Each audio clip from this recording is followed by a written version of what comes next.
when did your legal battle start, and how has it progressed through the legal system? Well, before legal, there's bureaucratic battles. Our bureaucratic battle started in 2002 and has been backgrounding us all the time since. In the Environmental Agency endeavoured to stop us from protecting our homes in October, on October the 30th of 2005. They were unsuccessful, so therefore they and Natural England conspired to prevent me from maintaining what I had done, even though it was lawful for me to maintain it.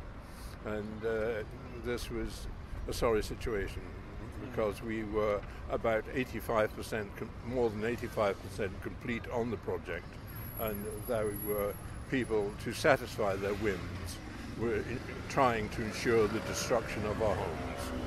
So you then challenged their objection to you continuing with your defence? Well, what happened was that when Natural England refused us consent to maintain, we turned it around and said to them, well, okay, according to the Wildlife and Countryside Act, if you refuse consent, you are responsible for any damage that you cause. Chappie, who I was talking to, laughed at me and said, oh, well, we've changed the law, we are no longer responsible for our actions. And this gave me reason to go for judicial review in the matter, because this didn't seem sense in Britain that bureaucracy, for the sheer hell of doing so and enjoying doing it, would be able to destroy my home and property. And that took you eventually to the Supreme Court, I think, didn't it? Yes, we went to the High Court on several occasions first, and we finished in the High Court with the court finding very much to our advantage on environmental issues. Natural England then challenged this and took it to the appeal court. Unfortunately, in the appeal court, Natural England won the case, and in doing so they also tried to debar me from the Supreme Court and the European Court. You went on, you persevered, and you got to the Supreme Court. I got to the Supreme Court, who supported the appeal court. I had hoped to have had the provision to have gone to the European Court to finally settle the matter, because European law was being broken. I have lodged a complaint with the European Commission, which I hope will in due course bring this matter to a satisfactory heading.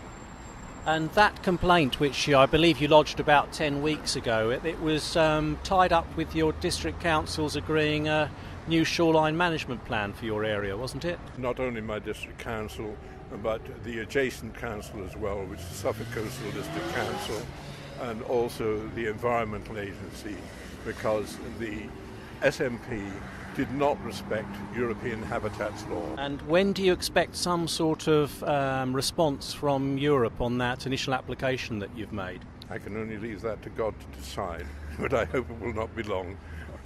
Well, Peter, we'll keep in touch with you on that one. Peter, have you had any professional help in your fight? I have had an excellent environmental solicitor in the form of Peter Scott of Parkinson Wright, who has been superb, and also very good barristers. How on earth have you managed to fund all this?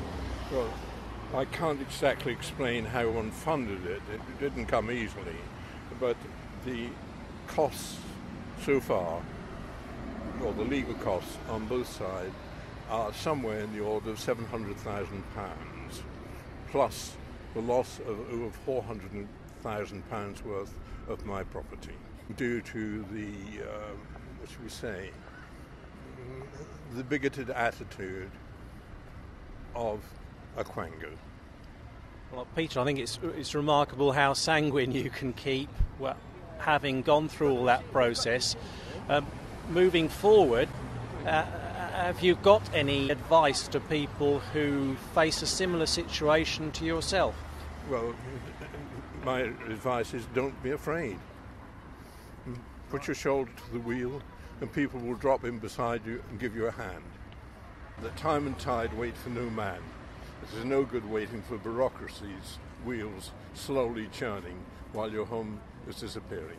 Do you have any thoughts on the need to rebalance the rights and needs of people against the need to protect the environment? Well, it is time that this nation remembered that the human beings in the nation are part of the natural fauna of the land and deserve, or more than deserve, the same protection as all other flora and fauna enjoy. Into the bargain, the people of this land have to pay for everything. What are your thoughts on organisations like the RSPB and the National Trust who lobby for natural processes, as they call it, to take place at the coastline, which in cases like yours and cases like ours down in Chelsea mean that cliffs are left to erode and the people who live on those cliffs or near to them aren't allowed to defend their homes? Well, it's all right them prating, but it's not in their backyard, and it's not their property. It's the property of individuals. Peter, thank you very much indeed for talking to us, and I hope you'll let us speak to you again and keep up with the legal case that you've got in train at the moment. We will do our best, and it's very nice to see you. For more information on the issues raised in this film, please go to our website mpsg.org.uk.